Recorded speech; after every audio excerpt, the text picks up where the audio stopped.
নমস্কার বন্ধুরা, নন্দন কিচেনে আপনাদের সকলকে স্বাগত। আজকে আমি আপনাদের জন্য নিয়ে এসেছি মাছের একটি নতুন ভালো রেসিপি। দেখুন, মাছ তো অনেকভাবে রান্না করেছেন।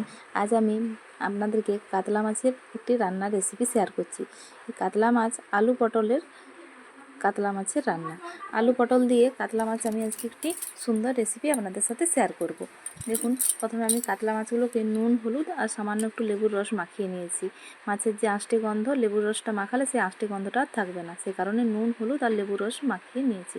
এরপর কড়াইতে তেল খুব ভালোভাবে গরম করে নিয়েছি। এরপর মাছগুলো আমি এক পাশ থেকে অন্য পাশ উল্টে পাল্টে খুব ভালোভাবে ভেজে নেব। একদম খুব কড়া করে লাল লাল করে মাছগুলো ভেজে নেব। সমস্ত মাছগুলো এভাবে লাল লাল করে ভেজে নিয়েছি, ভেজে তুলে নেব। মাছগুলো ভাজা হয়ে গেলে এরপর ওই তেলের মধ্যেই আমি দিয়ে দেবো পটলগুলো খুব ভালোভাবে আমি ভেজে নেব। যেহেতু আমি কাতলা মাছ আলু পটল দিয়ে রান্না করছি, তাই আলু পটল দুটোই আমি খুব ভালোভাবে ভেজে নেব। দেখুন, এখানে বলে রাখি বন্ধুরা, যদি নতুন হন অবশ্যই পাশে থাকবেন। যদি ফেসবুক থেকে দেখেন ফলো বাটন টিপে রাখবেন, আর যদি ইউটিউব থেকে দেখেন তাহলে সাবস্ক্রাইব করে রাখবেন, যাতে আমার চ্যানেলের নতুন কোনো ভিডিও এলে আপনাদের কাছে আগে পৌঁছায়। আমার আলু পটলগুলো খুব ভালোভাবে ভাজা হয়ে গেছে। এরপর তেলটা আমি কমিয়ে নিয়েছি। ওই তেলের মধ্যেই আমি কিছু গোটা গরম মশলা দিয়ে দিলাম। তার গরম মশলার মধ্যে আছে লং, এলাচ, সামান্য একটু দারচিনি আর দুটো তেজপাতা, একটা শুকনো লঙ্কা। এরপর দিয়ে দিচ্ছি 1 চামচের মতো চিনি, আর দিয়ে দিলাম একটা গোটা কুচনো পেঁয়াজ আর 4টে কাঁচা লঙ্কা। খুব ভালোভাবে আমি পেঁয়াজটা ভেজে নেব। পেঁয়াজটা ভাজা হয়ে গেলে এরপর এর মধ্যে আমি দিয়ে দেবো আদা রসুনের পেস্ট। আমি আদা আর রসুন একসাথে বেটে নিয়েছি।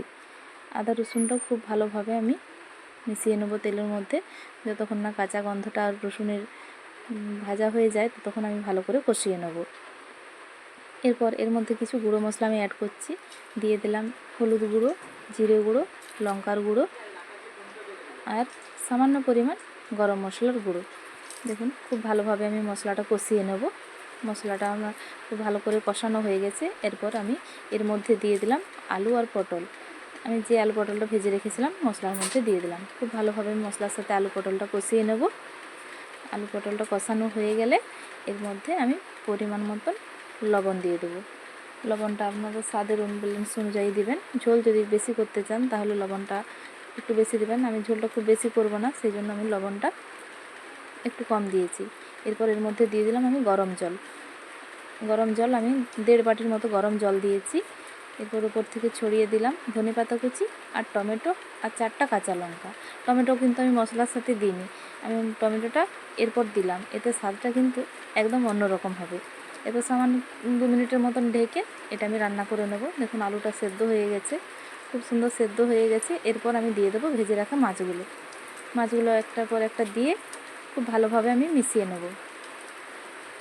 এই রান্নাটা করতে কিন্তু খুব বেশি সময় লাগবে না, খুব তাড়াতাড়ি হয়ে যাবে। হাতের কাছে সব যদি গোছানো থাকে রান্নাটা করতে কিন্তু খুব বেশি সময় লাগবে না, আর খেতেও অসম্ভব সুন্দর হয়। অবশ্যই একবার এইভাবে আলু আর পটল দিয়ে রান্নাটা করে দেখবেন। এরপর আমি উপর থেকে ছড়িয়ে দিলাম সামান্য একটু গরম মশলাটা দিয়ে আমি গ্যাসটা অফ করে দেবো। রান্নাটা হয়ে গেছে। এরপর আমি রান্নাটা নামিয়ে আপনাদেরকে দেখাচ্ছি কতটা সুন্দর হয়েছে, আর দেখতে আর খেতেও অসম্ভব সুন্দর হয়। কালারটা দেখুন মাছের ঝোলের কী সুন্দর এসছে। খুব বেশি কিন্তু মশলা দিইনি, আমি সামান্য কিছু মশলা দিয়েই এই রান্নাটা করেছি। খেতেও অসম্ভব সুন্দর হয়। বাড়িতে অবশ্যই একবার ট্রাই করবেন।